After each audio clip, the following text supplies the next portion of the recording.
আজকে আমাদের এই আর্টিকেল রাইটিং এর সেকেন্ড যে টপিকটা দেখ হচ্ছে গিয়ে এই রিসেন্ট সার্ভে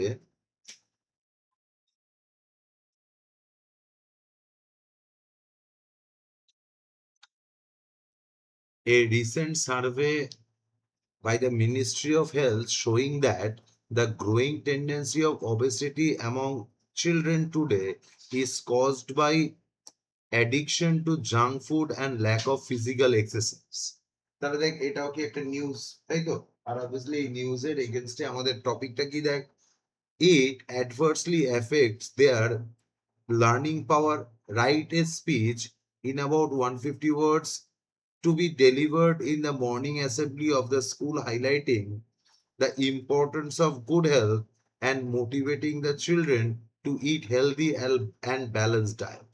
তাহলে দেখ এই যে টপিকটা রয়েছে এটা কি অবভিয়াসলি কন্টেম্পোরারি টপিক এবং নিউজটা কোনটা ওই মিনিস্ট্রি অফ হেলথের একটা নিউজ দিয়েছে যেটা বলছে যে এই যে ধর ওবেসিটি বেড়ে যাচ্ছে বা ধর এই ল্যাক অফ কনসেন্ট্রেশন পাওয়ার মানে কনসেন্ট্রেট করার ক্ষমতা কমছে, এর জন্য কি যে বলছে এই যে ফুড হ্যাবিট এটা হচ্ছে অনেক বেশি ইম্পর্টেন্ট। তাহলে দেখ side effect of junk food বাই দিয়ে অবভিয়াসলি যদি কোনো নেম মেনশন না থাকে তাহলে তুই তোর নাম মেনশন করতে পারিস বা এবিসি লিখবি।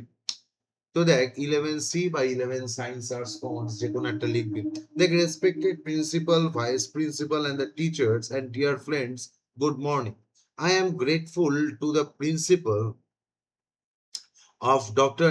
N. Ravi for giving me this opportunity to speak on the matter that is close to the heart of all teenagers. তাহলে সবাই আমরা জানি এই ম্যাটারটা খুব ইম্পর্ট্যান্ট একটা ম্যাটার। তো দেখ as I stand here I can see about 8 to 10 overweight student in each class line.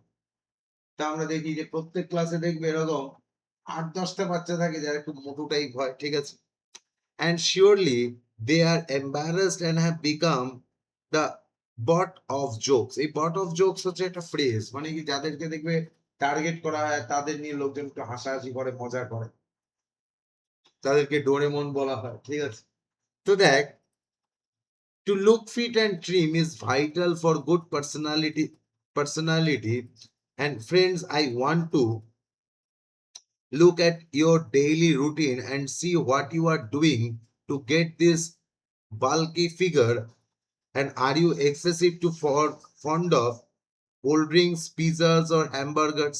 এবার তুমি কি বলছো যে তোমার মতো করে যে আলটিমেটলি তোমরা যে ডেইলি বেসিস যে কাজটা করছো সেটা যদি আমরা ফোকাস করি তাহলে দেখা যাবে কি এই স্টুডেন্টরা খুব বেশি এই কোল্ড ড্রিঙ্ক, পিজা, হ্যামবার্গার এসব খেয়ে নিচ্ছে। Do you love to sit before TV or munch wafers and package chips of all brands? মানে কি বাচ্চারা কি করে দেখবে হচ্ছে গিয়ে টিভির সামনে বা মোবাইলের সামনে বসে ওই ধরো চকলেট, ওয়েফার্স বা হচ্ছে গিয়ে চিপস এগুলো কনজিউম করছে, যেগুলো কি অবভিয়াসলি খুব হাই ক্যালোরি ফুড। তার অবভিয়াসলি তুমি যদি হাই ক্যালোরি ফুড ইনটেক করো তাহলে দেখো ওয়েট তো গেইন হবে। Is your favourite snack during the long break everyday spicy oily samosa আর bread pakora?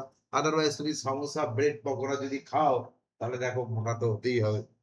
And later in the evening, do you just sit indoors and work on your computer and complete your homework or watch TV?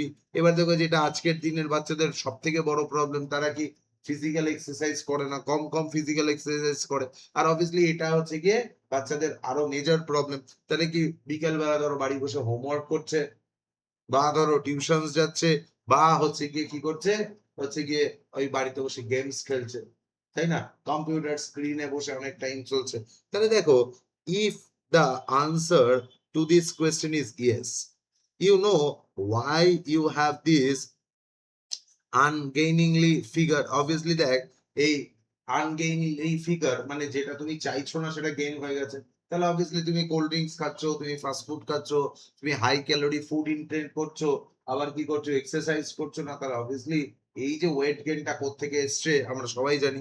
In order to be slim and athletic you need to eat right and exercise briskly in fresh air and live the discipline life. তাহলে দেখ আমাদের কি করতে হবে, exercise ব্রিস্কলি মানে প্রচুর পরিমাণে free air মানে একদম ফাঁকা মাঠে এক্সারসাইজ করতে হবে, তাই তো? প্লাস হচ্ছে গিয়ে ডিসিপ্লিন লাইফ, আর সেখানে কি ফুড হ্যাবিট আমাদের অবভিয়াসলি খুব সুন্দর রাখতে হবে। The food that your mother prepares is what you should consume rather than the junk food. তাহলে এই যে ধরো ফাস্ট ফুড বা জাঙ্ক ফুড এটা না খেয়ে ঘর কা খানা, মায়ের হাতের তৈরি খাবার খেতে হবে, ঠিক আছে? তাহলেই অবভিয়াসলি প্রবলেম সলভ হবে।